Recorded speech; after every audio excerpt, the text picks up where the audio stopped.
Hello, everybody. Josie here from Creative Music Improvisation Programs. Today, I want to touch on the subject of why should we improvise?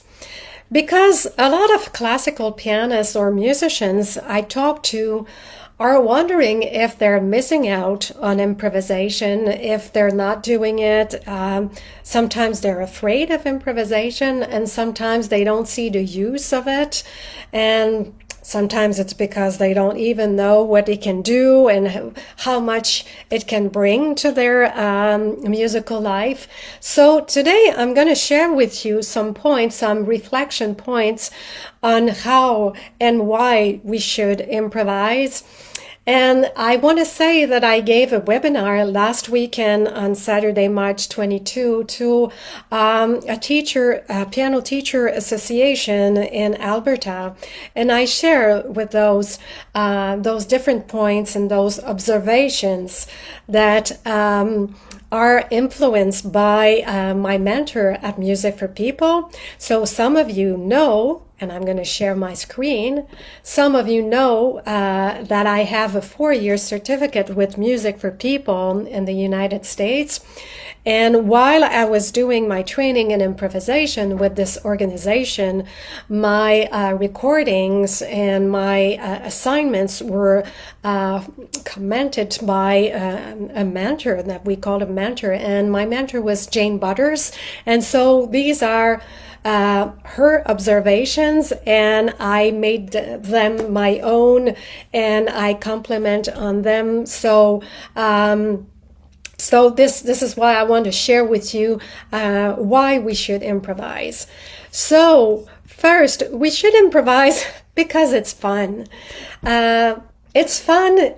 We realize it's fun also when we know how we can get started, and when we're experiencing the joy of making music and improvising, and when we improvise, it makes us smile when we're in the moment and we're just experimenting with ideas. It makes us smile, and it's also creating a bond with other players.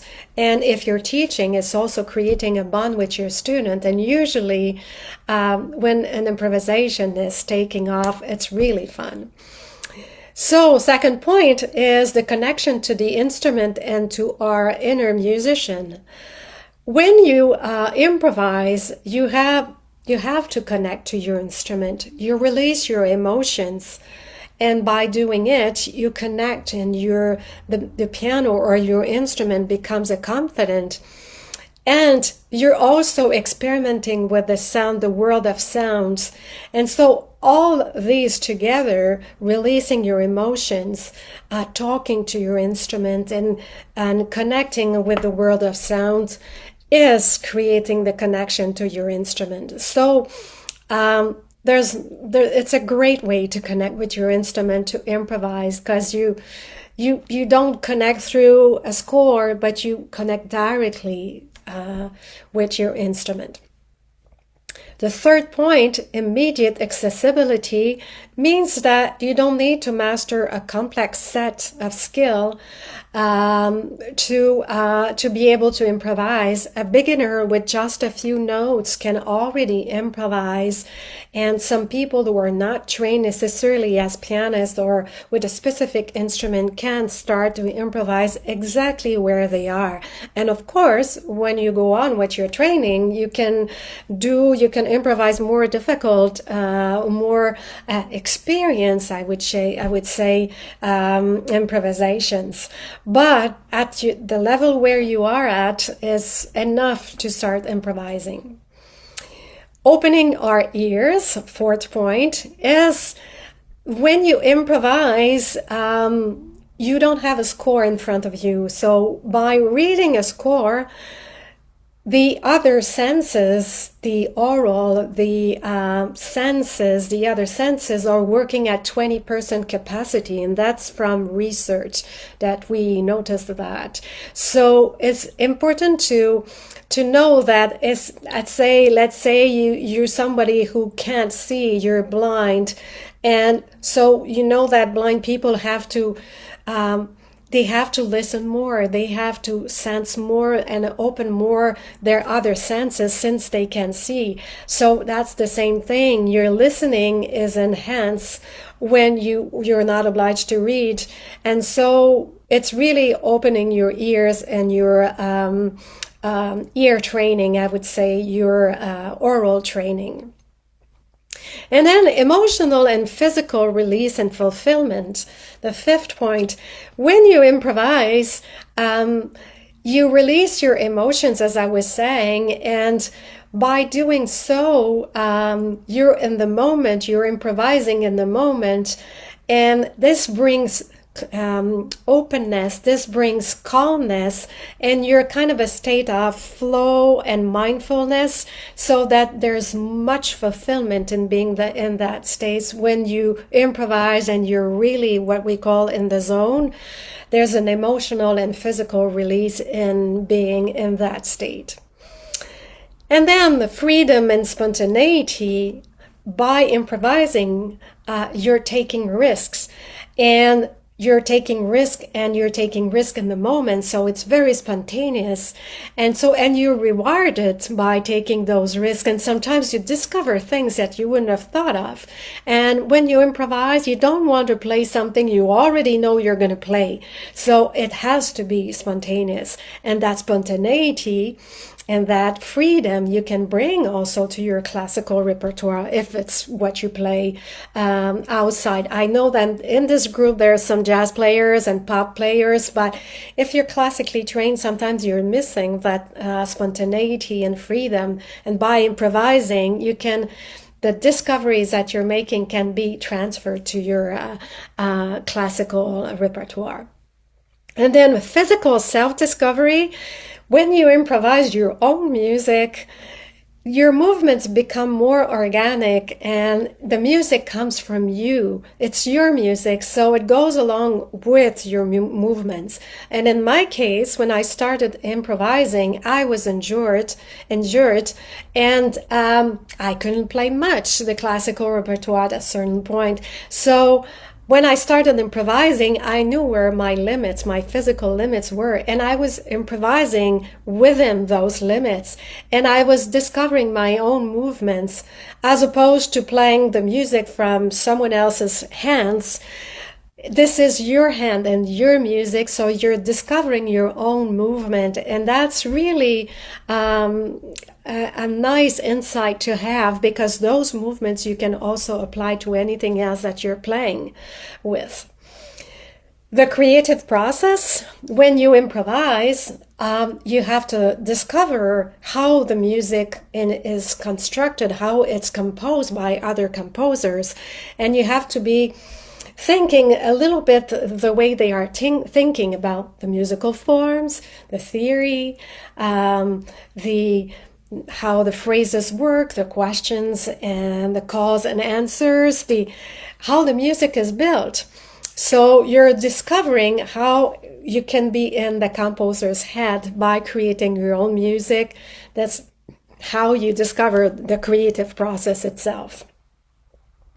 Confidence. I hear a lot of students after my program saying that they are way more confident in their capacity to find their way. Let's say if they forgot at a certain point, during a performance, if they forgot a passage, they can find their way back because they know the harmony and they know what they can do if they have a memory blank, and they can find their way in and again back on their feet. And confidence, it's also because there's so much pride in discovering your own music. When it comes from you, you're discovering a part of yourself, and this part belongs to you. Music belongs to you, not only to the great composers or to any pop composer or jazz composer, but to you. So there's confidence and pride coming from that realization. And then complete learning, that goes with the creative process. complete learning, then, like there's no better way to teach harmony concepts and theory concepts as to improvise on them, because you have to master those concepts to be able to improvise or to compose on them. So it's a great way to implement theory that sometimes we teach as something apart, intellectual, but we don't see the relationship with the music itself. So by improvising, you have to master those concepts, and it's completing your learning. And then the last point is reducing performance anxiety. Well, I was talking about confidence, finding your way back to the music. So when you know that you played so much with the elements of the piece that you're playing with, and then for some reason something goes wrong, then you know that you can find your way back, and that you can, create something on the spot, and you have different, tricks in your bag of tricks.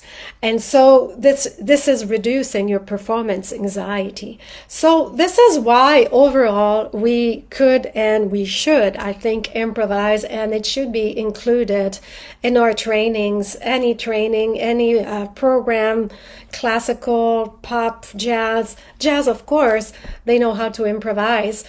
But I think it's important to know why, not just because we feel like it, but at a certain point in my own teaching, I decided to include it as an integral part of the students' learning. I was not waiting for the students to want to improvise, but I was making it mandatory, and so that the students would have a certain point to improvise in their lessons. And the more they do it, the more they become comfortable with it, and everybody is discovering something, and the lessons come alive at that point. So this is just to say that in my creative piano artistry program, I touch on how to teach improvisation and what are the contexts in which you can teach improvisation, beginning of lessons, end of lessons, when introducing a new element, for instance. So I touch on those, and so if you want to know more, you can book a call with me. I'm going to put the link below this video, so you can book a call with me and get to know more about how you can use it in your own teaching.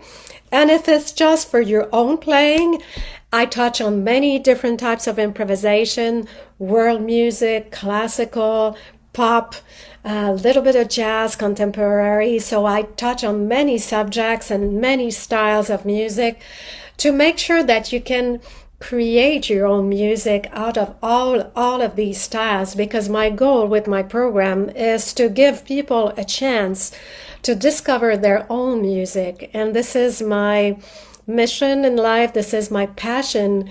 And to me, improvising has allowed me so much more freedom in my life, in my musical life. And I was so stuck before I started improvising, and improvisation brought back my creativity as a child. And since then, I've been composing for students. I've been releasing piano improvisation albums, and I've been sharing with students in different institutions this love for improvisation. And I believe that it's a nice and useful tools that everyone could be and should be experiencing. So if you have any questions, if you want to know more, book a call with me with the link below. Thank you very much.